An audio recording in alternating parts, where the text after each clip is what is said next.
Hello, I'm Bernard Norcott-Mahany. I work at the Blueford branch of the Kansas City Public Library. In the month of April, which is National Poetry Month, I read at least one poem a day aloud, and I have been posting these for the past few years. This year I decided that I would read poems by William Wordsworth, one of the Romantic poets and in a sense the founder of the Romantic movement in English poetry. This poem that I'm going to read today, the short title of which is Tintern Abbey, is maybe his most famous poem. It's certainly one of his most famous poems.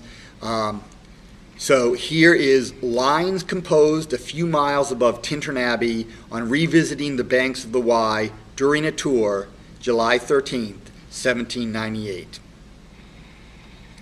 5 years have passed, 5 summers with the length of 5 long winters. And again I hear these waters rolling from their mountain springs with a soft inland murmur. Once again do I behold these steep and lofty cliffs that on a wild secluded scene impress thoughts of more deep seclusion and connect the landscape with the quiet of the sky. The day has come when I again repose here under this dark sycamore and view these plots of cottage ground, these orchard tufts, which at this season with their unripe fruits are clad in one green hue and lose themselves mid groves and copses. Once again I see these hedgerows, hardly hedgerows, little lines of sportive wood run wild, these pastoral farms, green to the very door, and wreaths of smoke sent up in silence from among the trees. With some uncertain notice, as might seem of vagrant dwellers in the household woods, or of some hermit's cave where by his fire the hermit sits alone. These beauteous forms,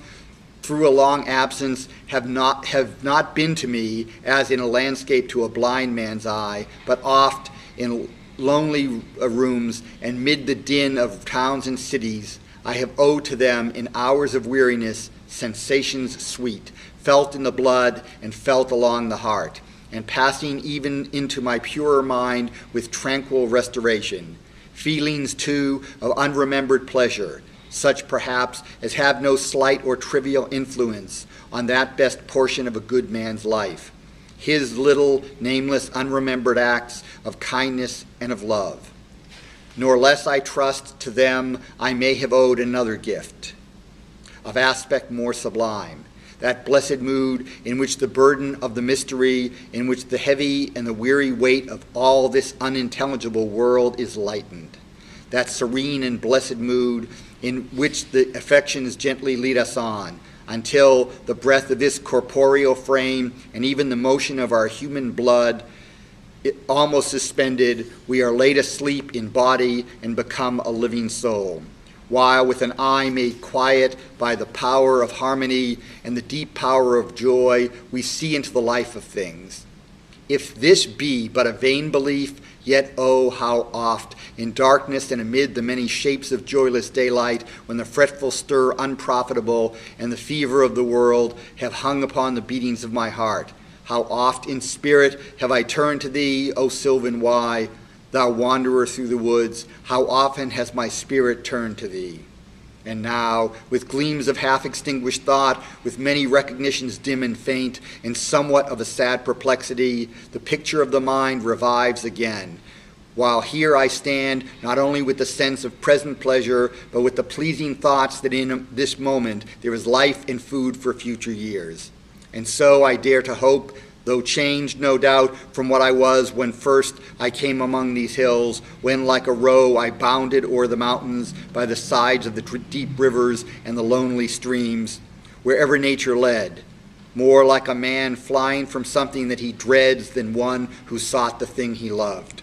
For nature then, the coarser pleasures of my boyish days and their glad animal movements all gone by, to me was all in all. I cannot paint what then I was. The sounding cataract haunted me like a passion, the tall rock, the mountain, and the deep and gloomy wood.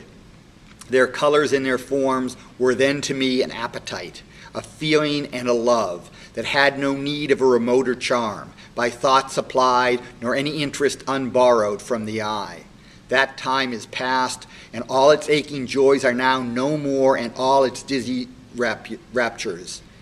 Nor for this faint eye, nor mourn, nor murmur. Other gifts have followed. For such loss I would believe abundant recompense. For I have learned to look on nature not as in the hour of thoughtless youth, but hearing oftentimes the still, sad music of humanity, not harsh nor grating, though of ample power to chasten and subdue. And I have felt a presence that disturbs me with the joy of elevated thoughts, a sense sublime of something far more deeply interfused, whose dwelling is the light of setting suns, and the round ocean and the living air, and the blue sky, and in the mind of man. A motion and a spirit that impels all thinking things, all objects of all thought, and rolls through all things. Therefore am I still a lover of the meadows and the woods and mountains, and of all that we behold from this green earth, of all the mighty world of eye and ear, both what they half create and what perceive, well pleased to recognize in nature and the language of the sense the anchor of my purest thoughts, the nurse, the guide, the guardian of my heart and soul, of all my moral being. Nor perchance, if I were not thus taught, should I the more suffer my genial spirits to decay. For thou art with me here upon the banks of this fair river, thou my dearest friend, my dear, dear friend, and in thy voice I catch the language of my former heart, and read my former pleasures in the shooting lights of thy wild eyes. Oh, yet a while may I behold in thee what I once was, my dear, dear sister. And this prayer I make, knowing that nature never did betray the heart that loved her. 'Tis her privilege, through all the years of this our life, to lead from joy to joy, for she can so inform the mind that is within us, so impress with quietness and beauty, and so feed with lofty thoughts, that neither evil tongues, rash judgments, nor the sneers of selfish men, nor greetings where no kindness is, nor all the dreary intercourse of daily life shall e'er prevail against us, or disturb our cheerful faith. That all which we behold is full of blessings. Therefore let the moon shine on thee in thy solitary walk, and let the misty mountain winds be free to blow against thee, and in after years, when these wild ecstasies shall be matured into a sober pleasure, when thy mind shall be a mansion for all lovely forms, thy memory be as a dwelling place for all sweet sounds and harmonies, oh, then, in solitude or fear or pain or grief should be thy portion, with what healing thoughts of tender joys wilt thou remember me, and these my exhortations. Nor perchance, if I should be where I no more can hear thy voice, nor catch from thy wild eyes these gleams of past existence, wilt thou then forget that on the banks of this delightful stream we stood together, and that I, so long a worshipper of nature, hither came unwearied in that service? Rather say with warmer love, oh, with far deeper zeal of holier love.